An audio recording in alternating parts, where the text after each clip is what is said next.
yang pernah ada. Bocah ini baru lahir dengan semua tulang rusuknya patah oleh lampu gantung yang terputus. Ketika dia berusia 2 tahun, karena penasaran, dia menancapkan garpunya ke colokan listrik. Akibatnya, dia tersengat listrik hampir mati. Ketika dia berumur 3 tahun, dia disengat lebah. Ketika dia berusia 4 tahun, dia digigit laba-laba beracun. Ketika dia berusia 5 tahun, dia memiliki alergi makanan. Dia dibawa ke ruang gawat darurat lagi.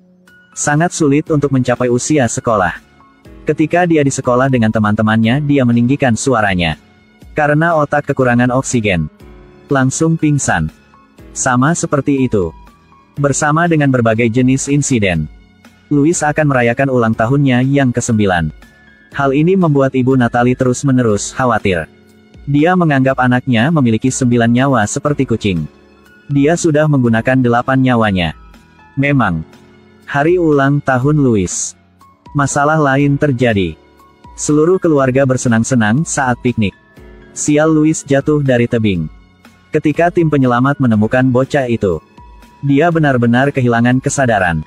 Tim penyelamat segera menggunakan pesawat untuk membawa bocah itu ke rumah sakit. Tapi semua ini sudah terlambat. Dalam tangisan sedih ibu Natalie, Louis dinyatakan meninggal oleh dokter. Tetapi ketika staf membawa Louis ke kamar mayat, mereka terkejut menemukan bocah itu hidup kembali. Dokter melakukan keadaan darurat untuk bocah itu lagi. Louis, meskipun menunjukkan tanda-tanda pemulihan, tapi masih koma. Melalui penyelidikan polisi, insiden kali ini bukan kecelakaan. Bisa mendapatkan informasi sesuai dengan haluan Natalie. Saat mereka pergi piknik, pasangan itu bertengkar karena beberapa hal sepele. Saat mereka saling bertarung, bocah itu didorong menuruni lereng gunung oleh ayahnya, agar bisa lolos dari kejahatan ini. Setelah kejadian ini, Peter melarikan diri. Dokter ketua adalah Alan melalui pengamatan selama berhari-hari. Menemukan bahwa kepala Louis tidak terluka terlalu parah. Dia berspekulasi bahwa Louis selalu dalam keadaan koma. Mungkin alam bawah sadar anak laki-laki itu yang tidak mau bangun.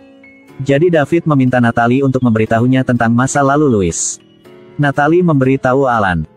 Louis telah menjadi anak bermasalah sejak kecil. Tidak hanya dia memiliki kepribadian yang pendiam, tetapi dia juga memiliki kecenderungan kekerasan. Louis biasanya akan menggunakan segala macam cara untuk membunuh hewan peliharaannya. Dia juga mengatakan dia adalah pemilik hewan. Jadi dia berhak membuat keputusan tentang hewan. Ini membuat Natalie harus secara teratur membawa bocah itu ke psikiater.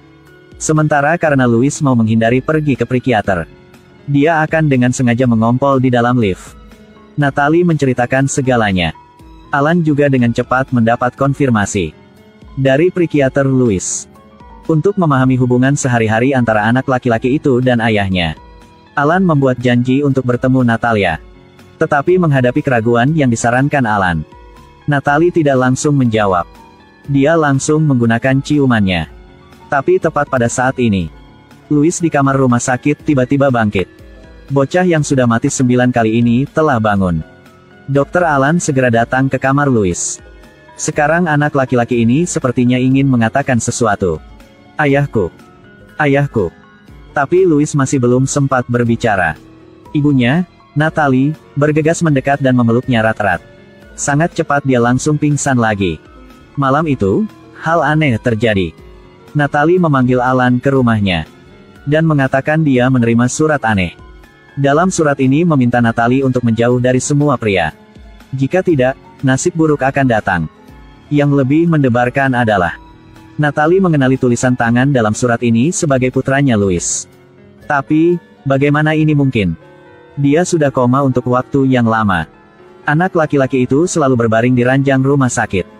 Jadi polisi menduga surat ini mungkin karena Peter mau lolos dari kesalahannya dan melarikan diri. Tujuannya agar Alan dekat dengan istrinya. Untuk tetap aman, Alan masih mengatur agar Natalie pergi ke asrama staf rumah sakit. Tapi tak lama kemudian, dia juga menerima surat yang mengancam tulisan tangan Louis. Dalam surat ini dia memperingatkan Louis untuk menjauh dari ibunya. Jika tidak, akan ada konsekuensi yang mengerikan. Ketika Alan dilecehkan oleh surat-surat ini, nenek Louis datang dan katakan pada Alan kebenaran yang mengejutkan. Ternyata Peter bukan ayah biologis Louis. Awalnya, Peter dan Natalie hanya berteman. Suatu malam, Louis mengalami kecelakaan dan harus dirawat di rumah sakit. Natalie memanggil Peter untuk meminta bantuan. Menghabiskan malam bersama, Peter jatuh cinta pada Natalie. Dia langsung menceraikan istrinya untuk menikahi Natalie.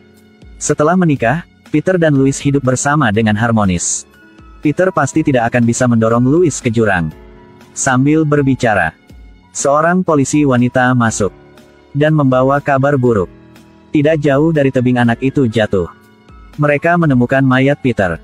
Otopsi menunjukkan bahwa saat Peter meninggal pada hari yang sama dengan Louis yang jatuh dari tebing. Jika demikian, maka dua surat peringatan ini tidak mungkin karena Peter meniru tulisan tangan Louis. Karena kasusnya menjadi semakin membingungkan. Alan bosan dan tertidur di kursi sebentar. Ketika dia bangun, perawat memberitahu dia baru saja berjalan sambil tidur. Ketika dia berjalan sambil tidur, dia juga menulis resep obat. Dan tulisan tangan pada resep obat ini adalah tulisan tangan Louis.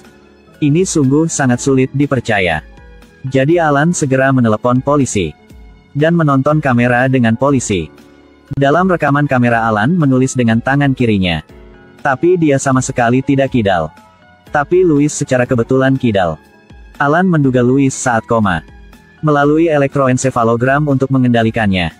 Dan menuliskan dua surat peringatan sebelumnya. Untuk menguji tebakannya, dia pergi menemui psikiater Louis. Psikiater memiliki tebakan yang berani. Psikiater itu membawa elektroensefalogram Alan dan dihubungkan dengan Louis yang sedang koma. Setelah itu, psikiater terus menghipnotisnya. Kesadaran Louis berangsur-angsur berpindah ke tubuh Alan. Kemudian dibawa pertanyaan seorang psikiater. Louis akhirnya mengatakan apa yang terjadi hari itu. Itu adalah ulang tahunnya yang ke-9. Orang tuanya pergi bersamanya untuk piknik di pantai. Ibu Natalie telah menyiapkan permen buah-buahan untuknya. Ayah tiri Peter melihatnya dan juga ingin mencobanya juga.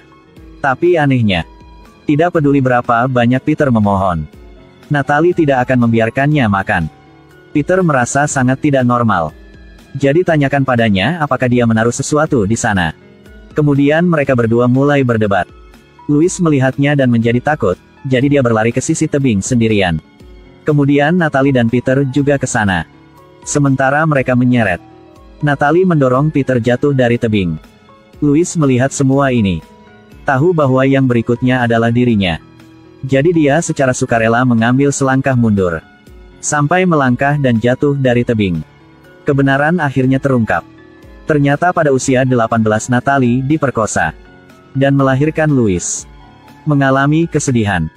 Menyebabkan dia menderita psikosis kronis. Ini adalah jenis penyakit mental dengan melukai diri sendiri atau orang lain. Untuk meminta persetujuan orang lain dan membantu. Karena itu, dari kecil hingga dewasa, setiap kali Louis mengalami kecelakaan. Benar-benar karena ibu ini sengaja melakukannya.